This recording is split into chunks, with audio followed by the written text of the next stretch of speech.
الرحمن الرحیم نحمده ونصلی علی رسوله الکریم اما بعد۔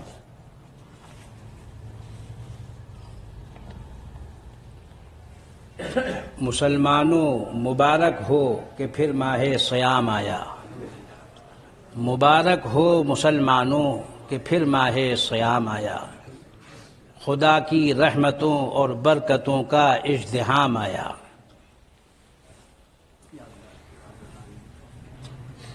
جو پہنچا حشر، یہ تو پہلا شعر ہے ہمارے استاد قاری صدیق احمد صاحب باندھوی رحمۃ اللہ علیہ کا، پوری نظم ہے طویل۔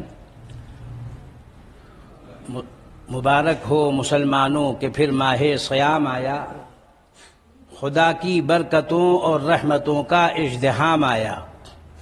اور اس کا آخری جو مقطع ہے، جو پہنچا حشر میں ثاقب حضرت تخلص کرتے تھے، جو پہنچا حشر میں ثاقب، فرشتے سب پکار اٹھے، محمد کے غلاموں کا غلام آیا صلی اللہ علیہ وسلم۔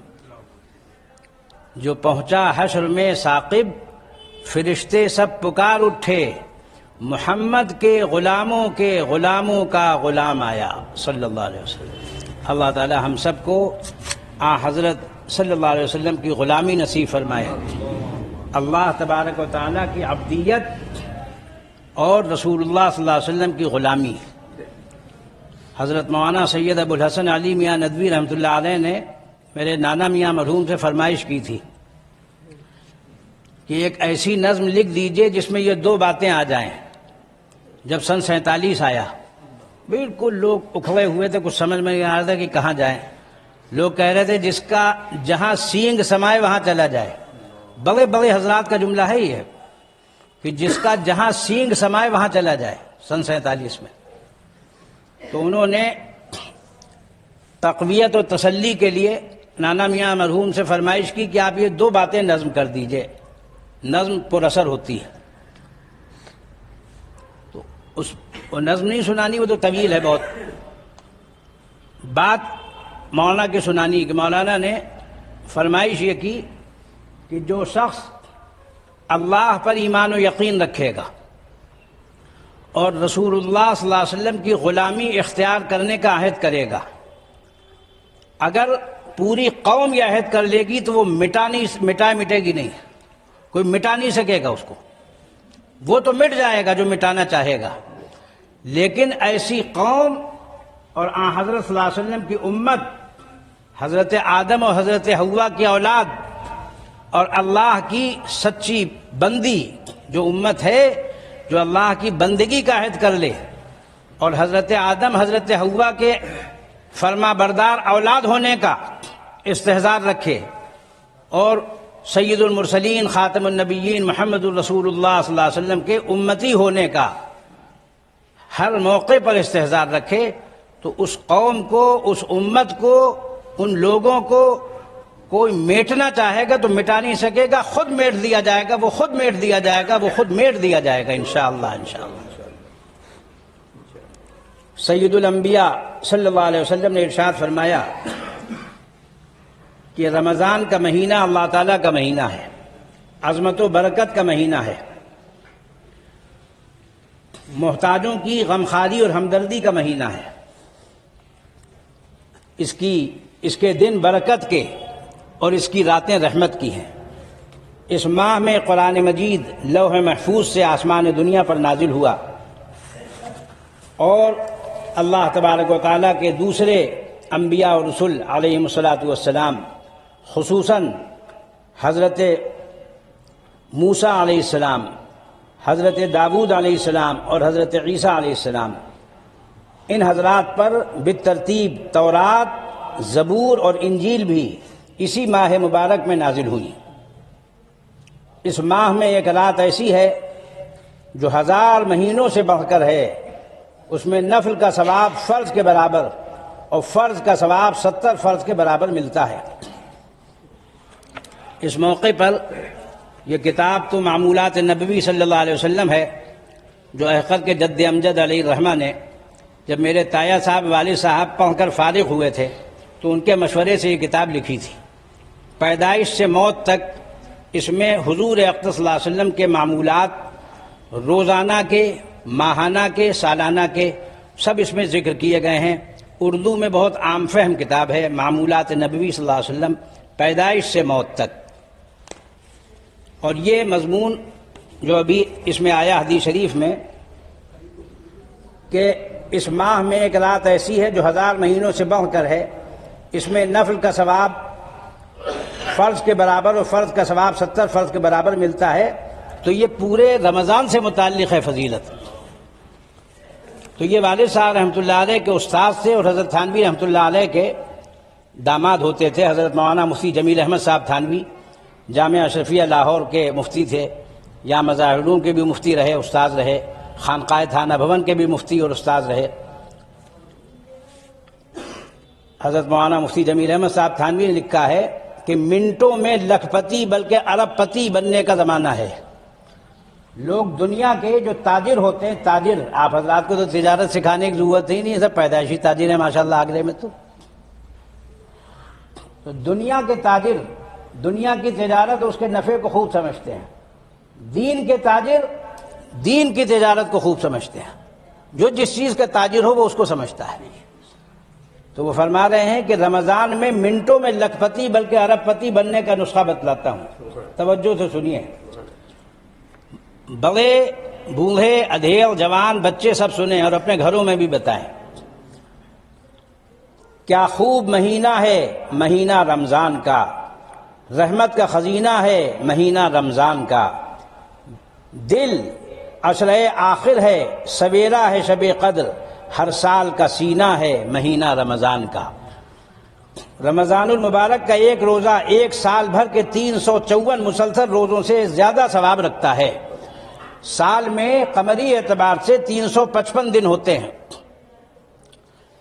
تو کم و بیش تو یہ کہہ رہے ہیں کہ اگر 354 دن اگر کوئی رمضان کے علاوہ دوسرے ایام میں روزہ رکھ کر چاہے کہ رمضان کا ثواب ہم کو مل جائے تو اس کو نہیں ملے گا۔ رمضان المبارک کا ایک روزہ سال بھر کے مسلسل روزوں سے زیادہ ثواب رکھتا ہے۔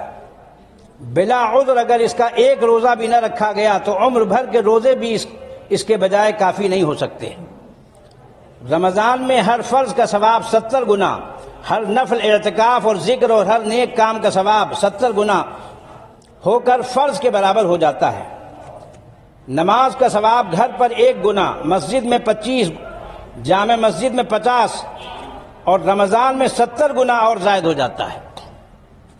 اس لیے رمضان میں گھر پر 70، مسجد میں 1750، جامع مسجد میں 3050 500 ہو جاتا ہے، اور پانچوں نمازوں کا گھر پر پانچوں نمازوں کا ثواب گھر پر 350 نمازوں کا، مسجد میں 8750 نمازوں کا اور جامع مسجد میں 70500 کا روزانہ ثواب ملے گا۔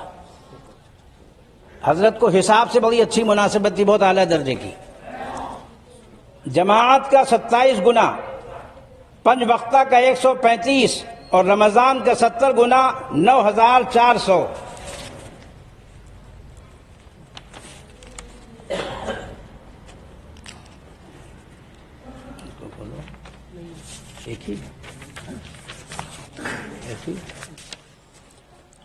قرآن مجید کے ہر حرف پر 10 نیکیاں، یہ تو نماز کا ہو گیا۔ اب تلاوت، چونکہ قرآن مجید، نماز، روزہ اور تلاوت کا ایسا جوڑ کسی زمانے میں نہیں ملتا ہے۔ اور بڑا عجیب شعر ہے حضرت اکبر الہ آبادی مرحوم کا، قوم ہے قرآن سے، عجیب ربط ہے، قرآن مجید سے اگر وابستہ ہے، اس کے الفاظ، اس کے معنی، اس کے احکام سے۔ 3 چیزیں، الفاظ، اس کے معنی، اس کے احکام، قرآن مجید کے اگر اس سے جڑا ہوا ہے تو قوم مسلم زندہ ہے۔ قوم ہے قرآن سے، قرآن رخصت، قوم گم۔ اس کے الفاظ نہیں پڑھ سکتے، بڑھاپا آ گیا، بتائیے شرم سے ڈوب کر مرنے کی بات ہے کہ نہیں ہے؟ بڑھاپا آ گیا، قرآن نہیں پڑھا، الفاظ نہیں پڑھے، معانی بھی نہیں جانتے کہ قرآن میں لکھا کیا ہے۔ صبح سے شام تک، شام سے صبح تک طوطے کی طرح تو بات، یہ تو جانور بھی یاد کر لیتا ہے۔ لیکن انسان ہے، اشرف المخلوقات ہے، اس کو تو پورا اختیار دیا گیا ہے، الفاظ صحیح پڑھو، معنی سمجھو، اس کے احکام کو جانو، پھر اس کے مطابق عمل کرو، انفرادی بھی اجتماعی بھی۔ قوم ہے قرآن سے، قرآن رخصت قوم گم، صوم ہے ایمان سے، عجیب ربط ہے، یا ایھا الذین آمنوا کتب علیکم الصیام، اے ایمان والو تم پر روزہ فرض کیا گیا، معلوم ہے ایمان والے مخاطب ہیں، تو جہاں ایمان نہیں ہوگا خدا نخواستہ وہ روزہ بھی نہیں رکھے گا، یہ خطرہ ہے۔ قوم ہے قرآن سے، قرآن رخصت قوم گم، صوم روزہ، صوم ہے ایمان سے، ایمان رخصت صوم گم۔ جب ایمان میں کسر ہوگی تو روزہ بھی نہیں رکھے گا۔ ایک تو معذوری ہے، بیماری ہے، سفر ہے، وہ تو اعذار ہیں، لیکن جہاں اعذار نہیں ہے، ہٹا کٹا جوان اور روزہ نہیں رکھتا۔ قرآن مجید کے ہر حرف پر 10 نیکیاں، تو رمضان میں 700 ہوں گی۔ قرآن مجید کے کل حروف 3,30,671 ہیں۔ قرآن مجید کے کل حروف 3,30,671 ہیں۔ اس طرح پورے قرآن مجید کا ثواب رمضان مبارک میں 22,65,69,700 ہوتا ہے۔ سننے والے کو بھی، پڑھنے والے کو بھی، اور جو سمجھ کر پڑھے یا سنے اس کو بھی اتنا ہی مزید ثواب، اور جو پڑھے بھی، خود سنے بھی اور سمجھے بھی، اسے اس ثواب کا 3 گنا، یعنی 67,96,09,100 ثواب ملے گا۔ اس کے علاوہ قرآن کو مس کرنا، چھونا ادب کے ساتھ اور دیکھنا، یہ بھی 10 گنا زیادہ ثواب رکھتا ہے عبادت کا۔ اپنے والدین کو دیکھنا محبت کی نگاہ سے، قرآن کو دیکھنا اور خانہ کعبہ کو دیکھنا، یہ فضیلت کی چیزیں تینوں، والدین، قرآن مجید اور خانہ کعبہ۔ اسی طرح پورا قرآن مجید پڑھنے پر 13,59,21,82,000 ثواب ہو جائے گا۔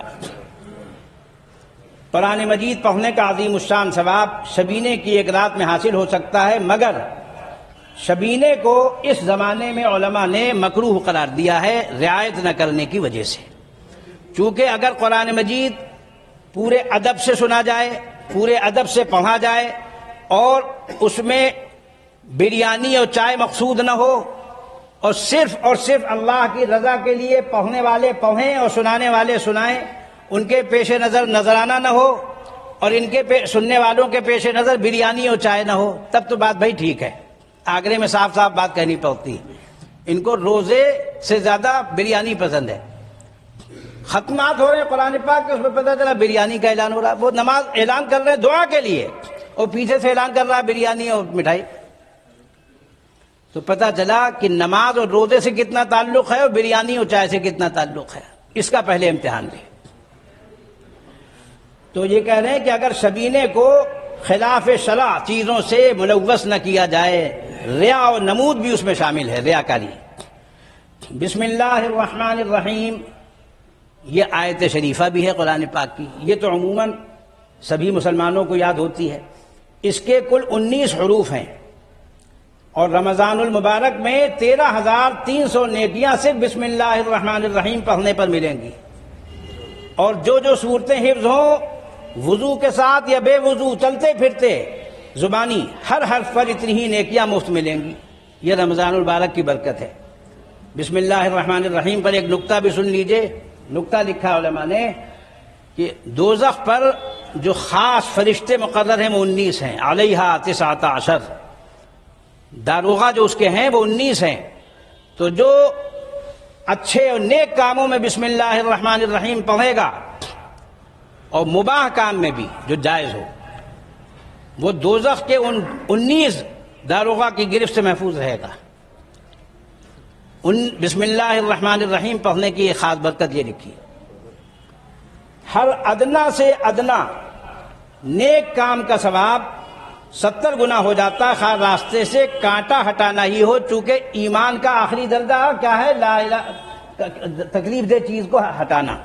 اور اعلیٰ درجہ کیا ہے؟ لا الہ الا اللہ، اشہد ان لا الہ الا اللہ. اللہ تبارک و تعالی ہم سب کو زندگی میں اس کا اقرار، اس کا اعلان اور اس کی شہادت نصیب فرمائے، اور مرتے دم بھی ہم سب کو یہ نصیب فرمائے، کلمے کا اقرار و اعلان اور اس کی شہادت، حسن خاتمہ نصیب فرمائے. تو ہر ادنا سے ادنا نیک کام کا ثواب 70 گنا ہو جاتا ہے، خواہ راستے سے کانٹا ہٹانا ہی ہو. ایک بار درود شریف پر 10 نیکیاں اور 10 رحمتیں، اور رمضان میں 700 ہو جاتی ہیں. سب سے مختصر درود صلی اللہ علیہ وسلم ہے، سب سے مکمل درود نماز والا ہے، درود ابراہیمی جسے کہا جاتا ہے. صلی اللہ علیہ وسلم 1 منٹ میں 100 بار پڑھا جا سکتا ہے، جس کا ثواب رمضان میں 70,000 فی منٹ ہوا تو 1.5 منٹ میں 1,05,000 نیکیوں سے لکھپتی ہو گئے. شب قدر 1000 ماہ یعنی 30,000 اور 30,000 رات کے برابر یعنی 60,000 گنا ثواب ہوگا. غروب شمس سے صبح صادق تک ہر منٹ کا ثواب 60,000 منٹ کے برابر ہوتا ہے. 1 منٹ کا ضائع کرنا بھی کس قدر خسارے اور نقصان کی بات ہے، سوچنا چاہیے.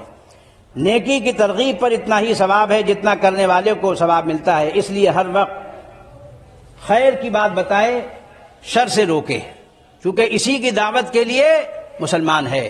خیر کی دعوت دے، شر سے روکے، نیکی کی ترغیب دی جائے اور برے کام سے روکنے کی تدبیر کی جائے.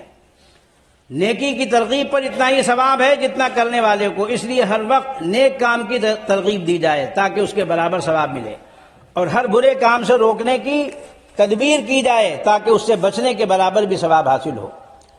اعتکاف پر اب دیکھیے کئی چیزیں ذکر کر دی: نماز، تلاوت، درود شریف اور اعتکاف، اور دعوت الی الخیر، امر بالمعروف اور نہی المنکر بھی آ گیا. اعتکاف پر انسان اور دوزخ کے درمیان 3 خندقیں قائم کر دی جاتی ہیں. معتکف کے اور جہنم کے درمیان 3 خندق بنا دی جاتی ہیں کہ اس میں یہ نہ جائے، جا نہ سکے. مسجد میں قدم رکھتے ہی واپسی تک نفل اعتکاف کی نیت سے مفت کا یہ ثواب حاصل ہو سکتا ہے. جب بھی مسجد میں داخل ہو اللہم انی نویت الاعتکاف عربی میں کہہ لے ورنہ اردو میں کہہ لے کہ اللہ میں آپ کی رضا کے لیے اعتکاف کی نیت کرتا ہوں. مسجد نبی میں تو لکھا رہتا ہے نویت الاعتکاف، نویت الاعتکاف.